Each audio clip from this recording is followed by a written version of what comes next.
Big welcome to my channel. আশা করি যে যেখানে আছেন সকলে খুব ভালো এবং সুস্থ আছেন। অনেক দিন পরে এত সুন্দর রোদ ঝলমলে একটা সানি ওয়েদার পেয়েছি, আর এই রোদটা যখন গায়ে পড়ছে এত ভালো লাগছে, মনে হচ্ছে এখানেই দাঁড়িয়ে থাকি। ইন্ডিয়া থেকে এখানে আমাদের কাছে যত ফোন আসে, একটা খুব কমন জিজ্ঞাসা থাকে যে এখানে সবজিপাতি আমরা সব কিছু পাচ্ছি কি না, আর যদিও বা পাচ্ছি সেগুলোর প্রাইস কীরকম। তাই আজ ঠিক করেছি একদম আপনাদের মার্কেটে নিয়ে গিয়ে দেখাবো কোন সবজির কীরকম দাম। লাস্ট 3টে সপ্তাহের উইকেন্ডস এত বাজে কেটেছে যে ভগবান এই উইকেন্ডে ঢেলে রোদ দিয়েছেন, আর আমরাও বেরিয়ে পড়েছি সূর্যের এই মিষ্টি আলো গায়ে মাখতে মাখতে। আমরা চললাম সারা সপ্তাহের সবজি বাজার করতে। এই নির্জন পরিবেশে একা বসে বসে কী করছে কে জানে। বাইরের এই দেশগুলিতে উইকেন্ডে বাজার করাটা না একটা বিশাল বড় কাজ। বাড়ির ওখানে 1 পা 2 পা ছাড়া ছাড়াই যেমন মুদির দোকান থাকে, গাছ থেকে টাটকা সবজি তুলে সকালবেলায় কাকুরা বসে পড়ে সেই সবজি বিক্রি করতে। এখানে তো সেই সুযোগ নেই। এখানে এসেনশিয়াল সমস্ত কিছুর জন্য আসতে হয় এই লোকাল শপগুলিতে। পৌঁছে গেছি, ভেতরে যাওয়া যাক। ঢুকতে ঢুকতেই যেটা চোখে পড়লো এই ফুলকপিগুলি। সবজি কেনার ব্যাপারে আমি ভালো খারাপে অতটা পারদর্শী না হলেও আমার বর কিন্তু একদম এক্সপার্ট। এই একটি ফুলকপির দাম 79 পেন্স, মানে আমাদের ওই 79 টাকার থেকে একটু বেশি। এখানকার প্রত্যেকটি সবজি এরকম আলাদা আলাদাভাবে প্যাকেট করা থাকে, একসাথে সব রেখে বিক্রি হচ্ছে এমনটা না। এই বিনসের প্যাকেটগুলি 89 পেন্স, আমাদের টাকা অনুযায়ী 89 টাকার একটু বেশি। এই স্ট্রবেরির প্যাকেটগুলো 85 টাকার একটু বেশি। এই সবজিটির নাম ব্রাজেল স্প্রাউট, দেখতে খানিকটা ছোট ছোট বাঁধাকপির মতো। এটির এক প্যাকেটের দাম এই 85 টাকার একটু বেশি। আর এটি চেস্টনাট মাশরুম, বাদামি কালারের হয় এই মাশরুমটা, আর একটা প্যাকেটের দাম এই 89 টাকার একটু বেশি। ফ্রুট সেকশনটা ঠিক অপোজিট দিকে, দেখুন কত রকমের ফল এক এক করে এক একটা বিনে সাজানো।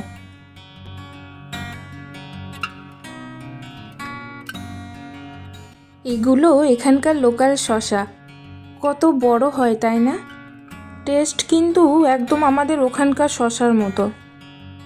আর এই একটি শসার দাম ছিল 89 টাকার একটু বেশি।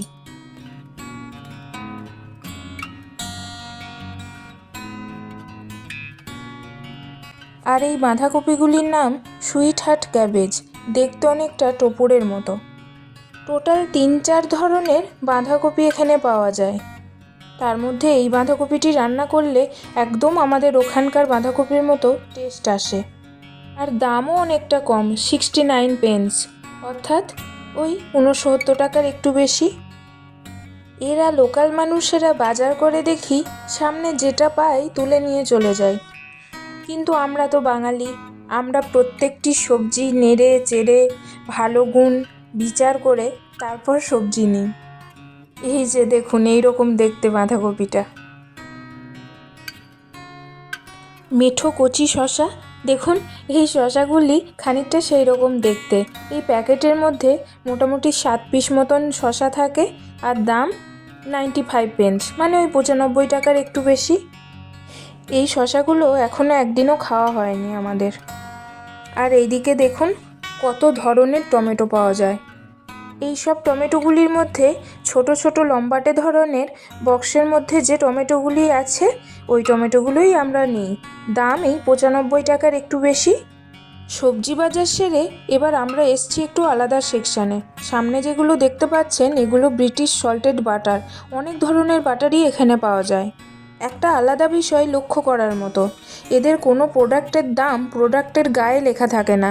দেখুন সেই রো এর নিচে হোয়াইট চিরকুটের মধ্যে ভরে একটা বক্সের মধ্যে দামগুলি মেনশন করা আছে। প্রত্যেকটা দোকানের প্রত্যেকটা জিনিসের এই একইভাবে কিন্তু দাম মেনশন করা থাকে। চলে এসেছি ভেগান অর ভেজিটেরিয়ানদের স্ন্যাক্স পাওয়া যায় সেখানে। আমরা যেহেতু পিওর ভেজিটেরিয়ান, আমাদের জন্য খুব বেশি অপশান থাকে না। আরও কিছু নেওয়ার আছে, চলুন ঝটপট নিয়ে বেরোই। এই দিকটা এলেই চোখে পড়ে এই রাস্তার কাজ যে কবে স্টার্ট হয়েছে এখনও শেষই হচ্ছে না। একটা বোর্ডে এই যে দেখুন মেনশন করা আছে 10 সপ্তাহের জন্য এই কাজ চলছে। আসলে পাশে একটা বাস স্টপ তৈরি করা হয়েছে নতুন, এই যে দেখুন এই বাস স্টপ, তারই জন্য এত সময় লাগছে।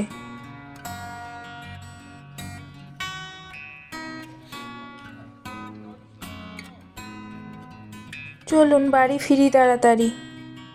লকডাউনে শেখা জিনিস এখন কাজে লাগছে। ফিরে লেগে পড়েছি কাজে।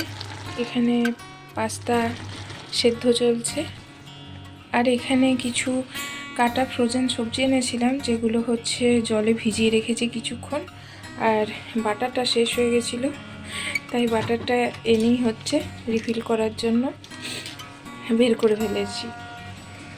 কিছু গেস্ট আসার কথা আছে তার জন্য তাড়াতাড়ি কাজে লেগে পড়েছি। এখন বিকেল 4:30ও বাজেনি, 4:20 বাজে। বাইরেটার অবস্থা দেখে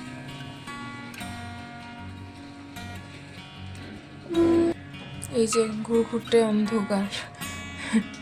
ঘড়িতে এখন রাত্রি 9টা। কিছু রেস্টুরেন্ট ছাড়া বাকি সমস্ত দোকানই প্রায় বন্ধ হয়ে গেছে। রাস্তাও দেখুন অনেকটাই ফাঁকা। একটা ফোন পেয়ে হঠাৎ বেরোনো। অপোজিট সাইডের মানুষটা বলছে অনেকক্ষণ ধরে অপেক্ষা করছি আমরা, কখন আসবি। মাঝে মাঝে এইরকম আবদারের ভাগিদার হতেও মন্দ লাগে না। আজ তাহলে এই পর্যন্ত থাক। Stay tuned.